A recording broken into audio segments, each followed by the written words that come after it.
I quickly want to do the definition of the concept of the new mobility city, because it represents a paradigm shift in urban transportation planning, aiming to really create more livable, sustainable and inclusive cities for residents and visitors alike. If we look at this definition and we really want to make a significant change and do really impact-driven transformation of the European cities and urban areas, what really is important to look at and how is it affected, Dr. Schubert? How I am affected? No. Well, I'm affected every morning when I live in Cologne. Every actually. morning. So I have the drama every morning when I drive to the office. Sometimes in car, a lot of congestion. Sometimes in bike. It's a big challenge. I mean, as you said, the city, 70% of our people live in cities. This is probably going to increase, so we need to get that problem fixed. Without fixing the city challenge, there is no sustainable mobility, I think. And what we see every day, most of us, is that we apply very traditional means to a very complex problem. We put paint on the road and think that solves the issue. I mean, that's at least what Cologne does. It's some progress, so there is more bike lanes, but it's a very slow answer to the issue, I think. So we need to find ways to create an environment that brings innovation much quicker onto the road, but also, of course, in a safely manner, because without safety, there is no trust and people will not adopt it. That is the challenge. That's also one aspect. If we look at the policies and legislation really on the European level, to what extent is the national level really affected by it, Mr. Klimke? For the cities, we have two aspects, I think. Two European rules or two packages. One is the air quality. So air quality in the cities, they're actually European limits. And cities are free to find out or to define how they want to comply with it. So a city might decide to ban all private chimneys and fireplaces. Or a city might decide to ban all diesel cars. So it's up to the city how they keep this limit. But it's a limit that's set at European level and then has to be complied on European level. And the second one coming into place very soon is the sustainable urban mobility planning. So, and maybe if I may come back to your first point and your first question a little bit, part of this sustainable urban mobility planning is actually to involve citizens more than maybe in the past.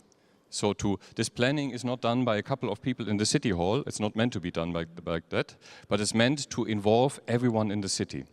Talk to people, discuss with them, discuss with the industry in the city as well. So I mean that's part of it, and that's probably one part where a lot of cities can still improve. Would you agree that it's maybe just taking the citizens along? You're really just stepping on the glass. Sorry.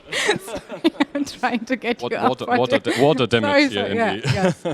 Actually, I think that's what characterizes the European way. We're a democracy.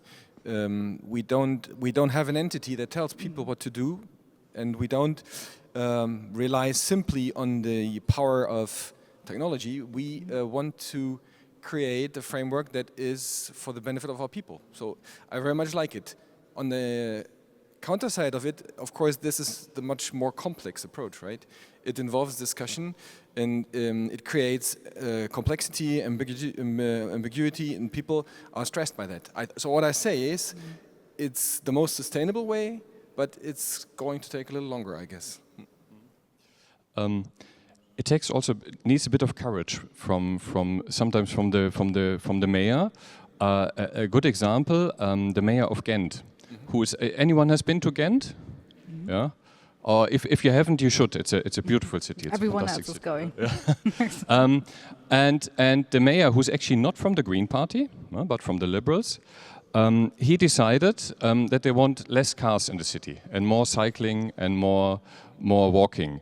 And they're actually really implementing this. So they're getting cars out of the city, and not everyone loves it, but most people love it. There's some people who complain. They also complain that the buildings don't look anymore like they looked in the 50s. But it needs also sometimes I think someone who inspires. And then takes people along. I agree. I mean, Bonn has done the same. It's around the corner from Cologne, and it triggers intense discussion because people. I mean, it's fundamental change. Not everybody likes it, and there is a transition phase. You know, you make some mistakes, then you take a step back. But I think that's the only way forward, involving our people. And we need to fight populist, tendencies that are trying to hijack these processes. It is a challenge, but it's, I think, the only way forward in a democracy. If I may, Last point. if I may on that, no, indeed, because what's the alternative? Is the alternative we all use combustion engine cars forever and live with the traffic jams and the congestion? I don't think anyone wants that. So sometimes the discussion is too much about the measures, and we forget a little bit our common goal. Because I think the common goal of everyone is to have good mobility. True. There's no debate. And it has to be electrified, it has to be shared, it has to be digitized and connected. There's no doubt. Yeah. Absolutely no doubt. We will open up this discussion even more, and you can take already your seat on the sofa. And I would love to give our speakers who are also joining also the chance to get up here and dive into the discussion.